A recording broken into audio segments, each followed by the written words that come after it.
안녕하십니까. 자, 이번 강의는 페이지 690페이지죠. 제7항에서 파기 판결의 구속력이란 말이 나오고 있는 내용이죠. 개념은 뭐냐면 상급법원에서 하급법원의 판결을 파기했어요. 그 파기한 판결의 효력, 기속력을 우리가 파기 판결의 구속력이라고 하는데, 우측에 보시면 법적 성질해가지고 특수 효력설이라 나오는데 큰 의미는 없겠죠. 일단 구속력의 범위에서 구속력이 미치는 범위, 당연한 얘기들이 나오고 있습니다. 1. 하급법원에 구속이 됩니다. 따라서 상급법원이 한 파기 판결에 대해서 하급법원은 구속이 되고요. 따라서 모순된 판결할 수가 없고요. 2번, 파기한 상급심도 구속력이 됩니다. 다시 말하면 자기 스스로가 파기했어요. 그 판결에 대해서, 파기한 판결에 대해서 구속력이 생기기 때문에 그 상급심 자체도 모순된 판결할 수가 없고요. 그 다음에 3번, 상급법원에는 구속력이 인정되지 않습니다. 다시 말하면 2심 법원에서 파기를 했으면 그것이 대법원에 효과가 기속될 일은 없겠죠. 그다음 2번, 구속력이 미치는 판단해가지고 1번, 법률 판단과 사실 판단이 나오는데, 다시 말하면 법률적인 판단이 잘못돼서 한 파기 환송은, 파기 판결은 당연히 뭐가 있겠어요? 구속력이 인정이 되겠죠. 이에 반해서 사실 판단에 대해서도 구속력이 인정이 되느냐, 이게 문제가 되는데, 우리 다솔과 판례는 상급법원이 한 사실 판단에 대한 파기 판결에 대해서도 구속력이 인정된다는 거 기억해 두시기 바라고요. 2번, 소극적 판단과 적극적 판단이 나오는데 결론만 기억할까요? 적극적 판단에 대해서는 구속력이 없습니다. 그 다음에 넘겨보시면 3번, 구속력이 배제되는 경우예요. 자, 이런 얘기입니다. 자, 1심 법원에서요, 유죄 판결이 났어요. 그래서 상소해가지고 2심 법원에서 유죄로 판단한 것은 적법하지 않다라고 해서 1심 법원을 판결을 뭐 했어요? 파기를 했단 말이죠. 되돌아왔죠. 그죠? 그러면 요 1심 법원은 2심 법원의 파기 재판에 대해서 구속력이 발생하기 때문에 유죄 판결하면 안 되고 뭘 해야 돼요? 무죄 판결을 해야 되는 거죠. 이것이 뭐죠? 원칙인 거죠. 근데 문제는 중대한 증거가 새롭게 발견이 된 거예요. 그러면 요 파기 판결에 대해서 굳이 따질 필요가 없고요. 그때는 다시 유죄 판결에도 상관이 없겠죠. 다시 말하면 새로운 사실과 증거가 발견이 됐다면 파기 판결에 대한 구속력이 배제가 되고요. 따라서 하급법원은 상급법원의 파기 판결과 모순되는 판결도 할 수 있다는 거 기억해 두시면 되겠죠. 4번, 위반의 효과. 만약에 파기 판결에 모순된 판결을 하게 되면요, 그때는 항소 또는 상고에 의하여 시정될 수 있다 정도만 기억하시면 되겠죠. 그 다음에 이제 제2절에서 이제 뭐가 나오고 있죠? 항소가 나오고 있습니다. 자, 의의는 다 아시겠죠? 1심 법원의 판결에 대한 불복하는 절차를 우리가 뭐죠? 항소라고 하는 거죠. 개념 나와 있고, 구별 개념에서 결론 보시면 결정이나 명령에 대해서는 항소할 수가 없다. 왜 그러냐면 결정 명령에 대한 불복 절차는 항소가 아니라 항고이기 때문에 그런 거죠. 그죠? 그 다음에 구별 개념 보시기 바라고요. 우측에 보시면 항소심의 구조해가지고 1, 항소심의 구조에 유형해가지고 1, 복심 해가지고 나와 있는데, 자, 의의는 뭐냐면 다시 복자거든요. 다시 재판한다는 거예요. 이게 뭐냐면 원심의 판결이 아예 무효다. 이런 경우에는 재판 절차를 처음부터 다시 재개하게 되는데, 이걸 우리가 뭐죠? 복심이라고 하고요. 2번, 심판 대상은 피고 사건 전체가 될 것이고요. 그 다음에 3번 항소 이유 등이 쭉 나오게 되는 거죠. 아무튼 기본적으로 복심이 뭐냐? 원심 재판이 무효라고 생각될 때 처음부터 다시 하게 되는 항소심을 우리가 뭐죠? 복심이라고 하는 거죠. 의만. 2번 속심이라는 것은 연결해서 한다는 얘기거든요. 다시 말하면 의 보시면 1심 판결이 있었어요. 근데 그게 정확하긴 한데 새로운 증거가 생겼다는 말이죠. 다시 말하면 제1심의 심리 절차, 증거 등을 토대로 연결해서 하게 되는 재판을 우리가 뭐죠? 속심이라고 하고요. 한번 내용도 보시면 될 것 같아요. 그 다음 넘겨보시면 사후심이라는 것이 나와 있습니다. 이건 뭐냐면 재판이 다 끝나고 나서 원심법원의 소송 자료만을 가지고 사후적으로 심사하는 구조를 우리가 사후심이라고 하고요. 다시 말하면 원심 판결이 그른지 옳은지만 판결하게 되는데 이게 뭐죠? 사후심이라고 하는 거죠. 조심할 건 3번 항소 이유가 나와 있는데 이 사후심에 대해서는 법률적으로 제한되어 항소 이유서를 제출하게 됨을 주의하시기 바랍니다. 다시 말하면 아무 때나 사후심을 하는 것이 아님을 주의하시기 바랍니다. 그 다음에 이제 하단에 2번 현행법상 항소심의 구조해가지고 우리 항소심을 사후심으로 봐야 된다. 이게 뭐죠? 사후심설이고 아니다. 속심으로 봐야 된다. 이게 뭐예요? 속심설인데 우측에 맨에 보시면 우리 판례는 뭐로 봅니까? 속심으로 봅니다. 따라서 우리의 항소심은 복심이 아니죠. 그죠? 다시 말하면 무효로 하고 다시 시작하는 것도 아니고요. 또 마지막에 다 끝나고 나서 법률적으로 옳고 그른지만 판단하는 사후심도 아니고 결국은 1심 판결과 1심 재판과 연결해가지고 1심 사건에서 심리한 증거와 재판 사유를 가지고 이어서 하는 속심으로 이해하기 틈을 주의하시기 바랍니다. 자, 우측에 사망에서 이제 뭐가 나오냐면 항소 이유가 나와요. 그럼 언제 항소하느냐? 이 문제인데 넘겨보시면 항소 이유에 분류해가지고 1. 법령 위반이 있으면 항소를 하게 됩니다. 1번 절대적 항소해가지고 관할 위반의 경우 그 다음에 판결 법원 구성의 위법한 재판에 관여 그 다음에 심리에 관여하지 않은 판사의 판결 관여 공개주의 위반 이유, 불비, 모순 이렇게 나와 있고요. 상대적 항소 이해해가지고 판결에 영향을 미친 헌법, 법률, 명령 또는 규칙에 위반한 경우가 나와 있죠. 그죠? 그 다음에 법령 위반 이외에 절대적 항소 사유 해가지고 형의 폐지나 변경 사면, 그 다음에 재심 청구 사유나 양형이 부당한 경우, 이런 경우는 뭐죠? 법령 위반은 아니지만 절대적 항소 사유가 되고요. 보통 일반적으로 우리가 유죄냐 무죄냐 이렇게 다투는 경우도 있지만 가장 많이 항소하는 이유가 뭘까요? 너무 충하다, 깎아달라, 양형이 부당하다는 이유로 항소하게 되는 거고요. 그 다음에 우측에 상대적 항소유 해가지고 판결에 영향 미친 사실에 오인해가지고 다시 말하면 사실관계는 이것을 잘못 이해하고 있다라고 이해하는 경우는 상대적 항소 이유가 됨을 주의하시기 바랍니다. 그럼 우측에 보시면 항소심에 뭐가 나오고 있습니까? 절차가 나오고 있죠. 일단 재개 방식, 항소기간에 제한이 있죠. 판결이 선고된 때부터 7일 항소 재개기간 내에 항소장을 원심법원에다가 제출해야 하고요. 2번 이러한 항소장을 제출받은 원심법원은 어떻게 하느냐?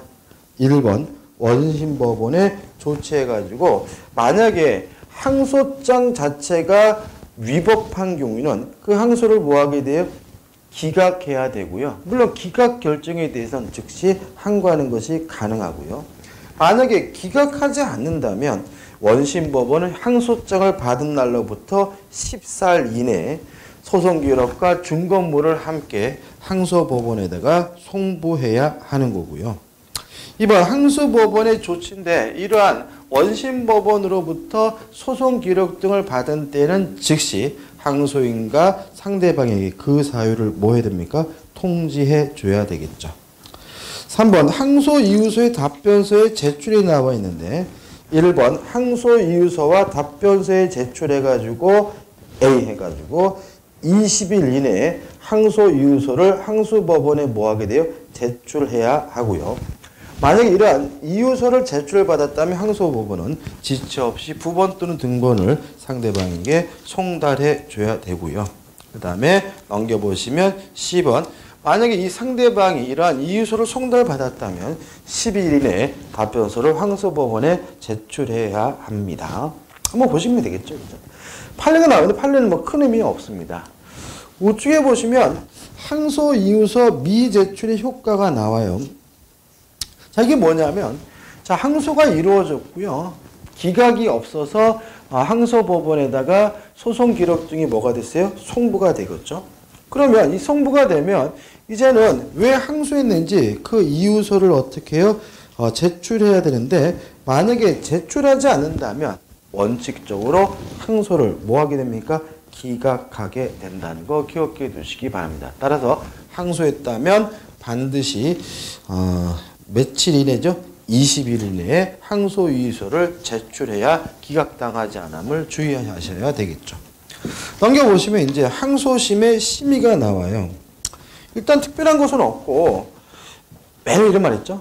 항소법원은 항소 이후에 포함된 사유에 대하여만 심판하여야 한다. 이것이 뭐죠? 원칙입니다.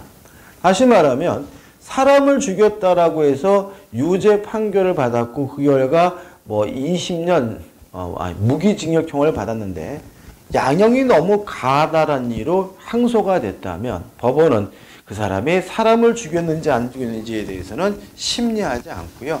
요 무기징역이라는 양형이 적절하지 한가 아니지만 뭐 하게 돼요? 판단하게 되는 거죠. 다시 말하면 원칙적으로 항소 위에 포함된 사유에 대해서만 심판하게 됨을 주의하시기 바랍니다. 하단에 이제 박스 밑에 2번 심리상의 특칙에서 나와 있는데 우측에 1. 불숙적 재판, 불출석 재판 해가지고 나와 있죠. 자, 원래는요, 피고가 뭘 해야 돼요? 출석을 해야 되는 거죠. 그러면 피고가 출석하지 않으면 다시 뭘 해야 돼요? 기일을 정해야 하는데 만약에 정당한 이유 없이 출석하지 않는다면 진술 없이도 바로 판결할 수가 있고요. 그 다음에 증거에 대한 특징인데 뭐 기본적으로 이런 얘기죠. 1심 법원에서 증거조사를 이미 다 했다면 굳이 또다시 그것을 반복해서 할 필요는 없다는 거죠.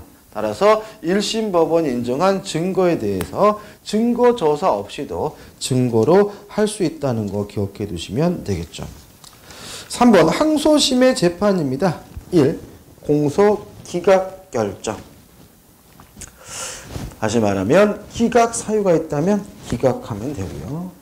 2번 항소 기각의 결정해가지고 1. 항소 기각의 결정에서 1번과 2번이 나와 있는데 뭐 특별한 건 없죠. 그죠? 앞에 썼던 거니까 한번 보시면 될 것 같고요.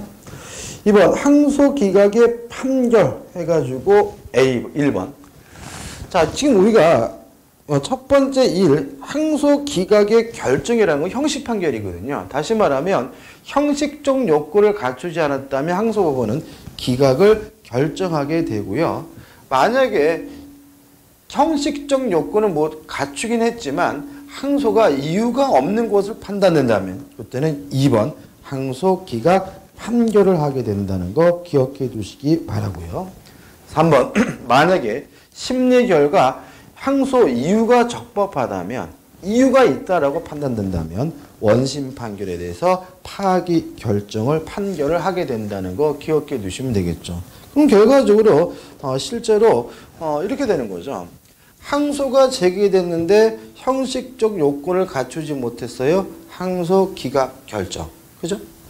근데 형식적 요건을 갖췄는데 항소 이유가 없다. 그죠? 다시 말하면 항소한 사람 이유를 받아들일 수 없다면 그때는 항소 기각 판결을 내리게 되고요. 만약에 항소한 이유가 있다라고 판단된다면 1심 판결을 파기하는 판결을 내리게 된다. 이게 뭐죠? 결론이 되는 거죠. 넘겨보시면 이제 1번 파기 후에 조치해가지고 나와 있는데 일단 원심 판결이 파기되면 이제는 원심 판결은 없었던 상태로 돌아가게 되고요. 다시 말하면 없던 상태로 돌아가게 되고 항소심에서 계속 어떻게 해요? 재판을 하게 되는 것이죠. 그 다음에 A번 파기 자판해가지고 이런 얘기입니다. 이런 얘기죠. 자, 1심 판결에서 유죄 판결을 받았어요. 그래가지고 2심 판결에서 무죄다라는 의미에서 항소가 이루어진 거죠. 그러면 요 항소 이유가 적법하다고 판단된다면 2심 법원은 뭐 할 수 있어요? 파기할 수가 있어요. 그죠? 그러면 파기하고 나서 원래는 요 1심 법원으로 돌려보내겠죠. 이걸 우리가 뭐라 그러냐면 파기환송이라고 해요. 근데 조심할 것은 꼭 파기환송해야 되는 건 아닙니다. 파기하고 나서 2심 법원이 스스로 재판할 수도 있는데 이걸 우리가 뭐라 그러냐면 파기 자판이라고 하는 거죠. 다시 말하면 항소 법원에서 이유가 있다라고 인정되면 1심 법원은 1심 판결은 뭐 하게 돼요? 파기라는 거죠. 그럼 파기라면 1심 판결이 없었던 상태로 돌아가니까 다시 재판을 해야 되는데 두 가지 방식이 있는 거죠. 1심 법원으로 돌려보내는 거. 이게 뭐예요? 파기환송이고요. 돌려보내지 않고 스스로 판단하는 거. 이게 뭐죠? 파기자판이 되는 것이죠. A번 파기자판 나와 있고 2번 파기환송의 판결이 나와 있는 거죠. 한번 읽어보시면 바라고요. 그 다음 2번 파기이송의 판결이란 말이 나와 있는데 자 이게 뭐냐면 관할이 잘못됐어요. 다시 말하면 관할이 잘못됐는데도 판결이 있었다는 이유로 파기했다면 적법한 관할이 있는 법원으로 그 사건을 이송해야 되는데 이걸 우리가 뭐라는 거죠? 파기이송의 판결이라고 하는 거죠. 그죠? 그래서 세 가지 형태의 판결하게 되고 주된 것은 뭐죠? A와 B 두 가지 형태로 판결을 내리게 되겠죠. 그 다음 2번 공동 피고인을 위한 파기 이렇게 나와 있는데 자 이런 문제입니다. 지금 갑과 을, 병 세 사람이 공동 피고인인데 요 갑에 대한 유죄 부분에 대해서 2심 법원에서 뭘 했냐면 파기를 했어요. 그러면 요 을병에 대한 판결도 잘못됐다는 의미가 되겠죠. 따라서 원칙적으로 공동 피고인에게 공통된다면 그 공동 피고인에 대해서도 원심 판결을 파기하여야 됨을 주의하시기 바랍니다. 다시 말하면 을병에 대한 판결도 뭐 하게 되는 거죠? 파기하게 되는 거 기억해 두시기 바랍니다. 그 다음에 재판서의 기재사 이유에 대한 판단을 기재하면 되고요. 5번 상소와 구속에는 결정해가지고 나와 있는데 특별한 것은 없습니다. 네, 우측에 보시면 제5항 관련 문제 해가지고 1. 항소심의 공소장 변경 해가지고 나와 있는데 일단 이건 뭐냐면 항소심에서 공소장을 변경할 수가 있느냐 이게 문제인 거죠. 자 이런 얘기입니다. A 범죄로서는 유죄 판결을 받았어요. 피고가 부당하다는 이유로 항소를 했는데 검사가 보니까 2심 법원에서 A 판결에 대해서는 무죄라는 것이 지금 무죄로 결정날 것 같단 말이죠. 이랬을 때 A 범죄가 아니라 B 범죄로 공소장 변경을 하는 것이 가능하냐 이 문제에 대해서 2번 판례가 나와 있는데 가능하다는 것이 우리 판례 입장입니다. 다시 말하면 공소장 변경은 1심 법원에서 할 수만 있는 것이 아니라 항소심에서도 공소장 변경은 하는 것이 가능하다는 거 결론만 기억해 두시기 바라고요. 그 다음에 2번 기판력의 시적 범위, 시간적 범위가 나와 있는데 한번 보시면 되겠죠. 넘겨보시면 이제 제3절에서 상고가 나옵니다. 자, 이건 3심 절차죠. 그죠? 다시 말하면 2심 절차에 대한 불복 방법으로 대법원에다가 재판을 청구하는 것을 우리가 먼저 상고라고 하는 거죠. 상고. 의 나와 있고 기능에서 우측에 보시면 이항 상고심의 구조가 나와 있는데 1. 원칙적 법률심과 예외적 사실심이 나옵니다. 자, 우리가 1심 법원이든 2심 법원이든 재판은 사실심도 하고 법률심도 하는 것입니다. 이게 뭐예요? 원칙이에요. 다만 상고심, 대법원의 경우에는 원칙적으로 법률심만 하고 있습니다. 물론 예외적으로 사실심을 하는 경우도 있지만 원칙적으로 법률심만 하게 된다는 거 기억해 두시기 바라고요. 이번 원칙적 사후심과 예외적 속심이 나와 있는데 그래서 이 대법원에서 하는 절차는 법률심만 하기 때문에 이런 거 안 해요. 증인들 불러다 놓고 증인 뭐 사건을 본 적이 있습니까? 이런 영화에서 보는 절차는 하지 않고요. 결국은 원칙입니다. 원칙적으로 대법관은 서류만 갖다 놓고 그것이 정당한 판결이었는지 않았는지만 판단하게 되니까 원칙적으로 뭐가 되는 거죠? 사후심이 되는 거죠. 사후심. 다만 예외적으로 만약에 형이 폐지가 되거나 변경 또는 사면이 있는 때에는 또는 또 재심 사유가 청구 사유가 있다고 판명된 때에는 또는 증거가 새롭게 판단 대상이 된 때에는 이때는 예외적으로 상고심도 속심의 형태가 될 수 있다는 거 기억해 두시면 되겠죠. 그럼 이렇게 되는 거죠. 우리가 항소심, 2심은 뭐예요? 속심인 거죠. 다시 말하면 1심과 계속 뭐예요? 연결되고 있는 거고요. 상고심, 3심은 결국 원칙적으로 사후심이기 때문에 그 판결이 적법한지 아닌지 관한 부당한지 적법한지만 판단하는 사후심인 것이 원칙이고 예외적으로 속심의 형태가 될 수 있다는 정도만 기억하시면 되겠죠. 제3항 상고 이유해 가지고 내용이 나와 있는데 383조가 나와 있죠. 1.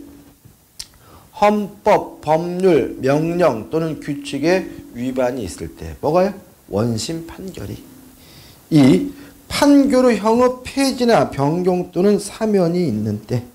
그 다음에 3. 재심 청구 사유가 있을 때. 4. 10년 이상의 징역이나 금고 등이 선고됐는데 양정이 심히 부당하고 현저한 사유가 있을 때 요 네 가지 사유에 대해서만 뭐 할 수 있어요? 상고할 수가 있는 거죠. 그럼 결과적으로 우리가 상신제를 취하고 있지만 대법원이 법률심만 하고 있는 결과 상고 이유가 대단히 제한적으로 나열되고 있다는 거 꼭 기억해 두셔야 되겠죠. 그죠?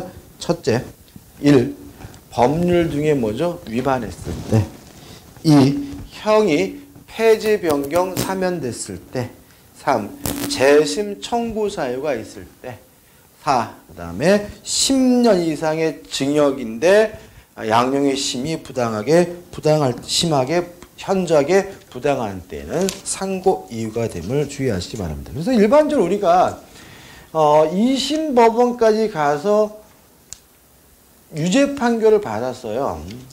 그런데 특별한 쟁점이 없는 상태라면 굳이 상고심을 가더라도 그 절차가 그 재판이 뭐죠?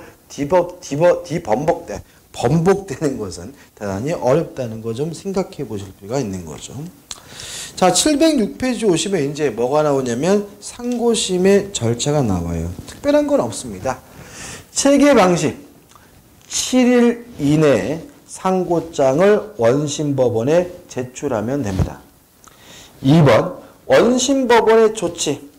만약에 상고가 부적법하다고 명백하다면 기각하게 되고요.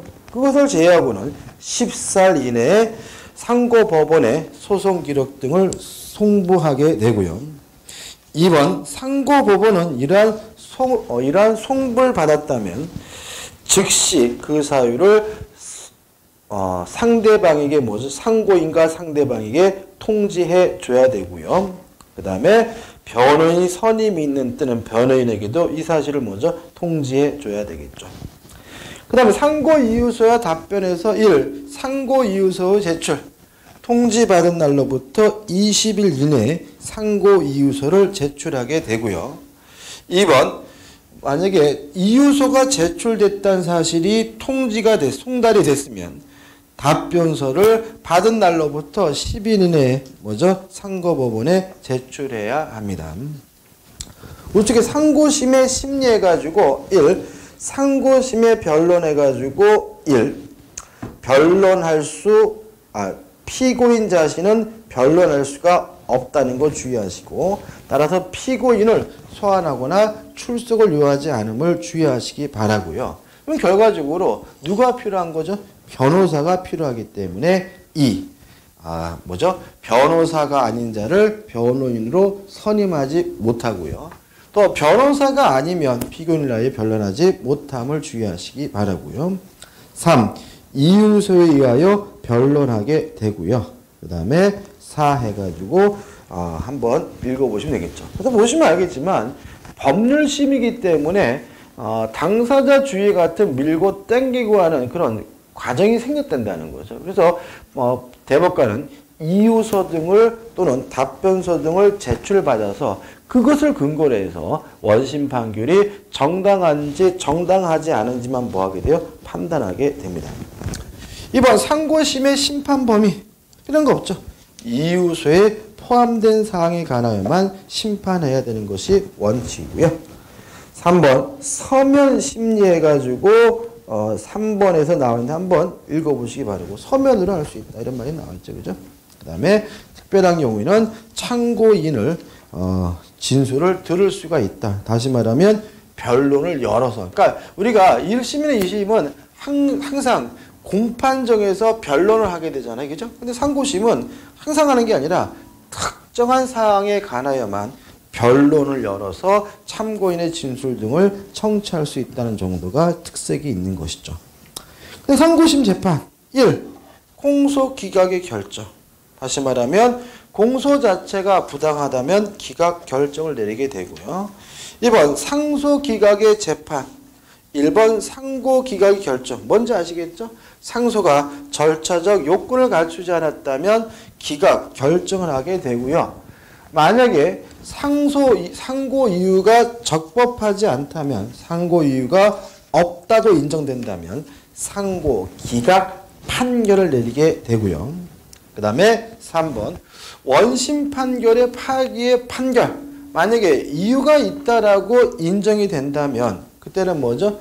파기하게 되는데 일단 대법원은 일반적으로 1번 파기 환송을 하게 됩니다. 다시 말하면 대법원은 재판하는 경우보다는 어떻게 해요? 이유가 있다라고 인정되면 원심 판결을 파기하고요. 그것을 원심법원으로 돌려보내는 것이 원칙이고요. 파기송 보시면 될 것 같고 3번 파기 재판해가지고 직접 판결을 어떻게 해요? 할 수 있다는 거 좀 주의하시기 바랍니다. 그래서 원칙적으로는 파기 환송하지만 스스로가 파기 재판에서 파기하고 스스로 판결하는 것도 가능하다는 거 기억해 두시면 되겠죠. 그 다음에 4. 재판소의 기재 방법 나오는데 한번 읽어보시면 되겠죠. 그 다음 넘겨보시면 이제 뭐가 나오냐면 비약적 상고라는 개념이 나오고 있습니다. 자, 710페이지죠. 자, 의가 나와 있네, 그죠? 자, 이게 뭐냐면 비약이라는 말이 뭐냐면 원래 1심 법원에서 문제가 있다면 2심으로 가고요. 문제가 있다면 3심 법원으로 가는 거잖아요. 근데 2심을 거치지 않고 바로 3심으로 가는 절차를 우리가 뭐라 하냐면 비약적 상고라고 하는 거죠. 교재 그 박스로 비약적 상고와 비상상고의 차이점이 나와 있으니까 한번 보시기 바라는데 의만 주의하시면 되겠죠. 자, 이건 뭐냐면 비약적 상고는 1심 판결에 불복이 있을 때 아직 그 판결이 뭐 되지 않은 거죠? 확정되지 않은 거죠. 바로 대법원으로 끌고 가는 것이 뭐예요? 비약적 상고고요. 비상상고는 뭐냐면 확정 판결이 됐어요. 확정이 됐는데도 불구하고 법령 위반 등을 바로잡기 위해서 인정되는 비상구제 절차가 뭐죠? 비상상고입니다. 따라서 비약적 상고와 비상상고의 차이점은 판결이 확정됐는지 안 됐는지의 점에서 차이점이 있고요. 그 다음에 비청구권자 보시면 비약적 상고는 누가 청구합니까? 상속권자가 청구하게 되는데 비상상고는 누가요? 검찰청장이 청구한다는 점에서 차이점이 있으니까 좀 기억해 두시면 되겠죠. 그 다음 우측에 비약적 상고의 대상 뭐죠? 1심 판결이겠죠. 2심 판결에 대해서는 비약적 상고할 수 없겠죠. 왜요? 2심 상고에 대해서 불만이 있으면 그냥 뭐 하면 돼요? 상고하면 되는 거니까요. 3번 비약적 상고의 이유가 나와 있는데 세 가지가 나와 있죠. 1. 원심 판결을 인정한 사실에 대하여 법령을 적용하지 아니하거나 법령의 적용에 착오가 있는데 그러니까 법을 잘못 적용했다는 얘기죠. 2. 원심 판결이 있은 후 형의 폐지나 변경 또는 사면이 있는데 3. 체증법칙 이외와 같은 소송 절차에 관한 법령 위반이나 사실 오인 또는 양형 부당은 비약 상고 이유가 될 수가 없다. 그죠? 그럼 결과적으로 비약적 상고 이유가 되는 것은 뭐죠? 두 가지는 얘기죠. 첫째 간단하죠. 법을 위반했을 때. 두 번째 형의 폐지나 변경, 사면인 경우죠. 특히 이제 2번 같은 경우 많겠죠. 왜냐하면 형이 폐지가 됐어요. 그러면 굳이 뭐 이렇게 복잡한 절차 거칠 필요 없이 바로 뭐로 들어가는 거예요? 3심 법원 가가지고 최종 판결을 받는 게 소송 경제상 이득이 될 수 있어서 인정되는 것이죠. 그 다음 4번 비약상고 효력상실 한번 보시면 될 것 같고 그 다음에 제6항 해가지고 상고심 판결의 정정이라는 말이 나오고 있네요. 자, 판결 경정의 의 해가지고 나와 있는데 뭐 말 그대로입니다. 판결에 오류가 있다면 명백한 오류가 있다면 그 오류를 뭐죠? 수정하는 것을 상고심 판결의 정정이라고 하고요. 판결 정정의 사유는 뭐가 있습니까? 명백한 오류입니다. 다시 말하면 명백한 오류가 있다면 정정하면 되는 것이고 굳이 다시 재판할 필요가 없다는 점에서 인정되는 제도를 주의하시기 바라고요. 넘겨보시면 정정 절차 해가지고 상고법원은 직권 또는 검사, 상고인, 변호인의 신청에 의하여 판결을 뭐 할 수 있어요? 정정할 수가 있는데 선고한 날로부터 며칠이네요? 10일이네. 신청의 이유를 기재한 서면으로 하게 된다는 것까지 기억해 두시면 되겠죠. 자, 오늘 강의 여기까지 하고요. 다음 강의 때 제4절 한국어로 들어가도록 하겠습니다. 감사합니다.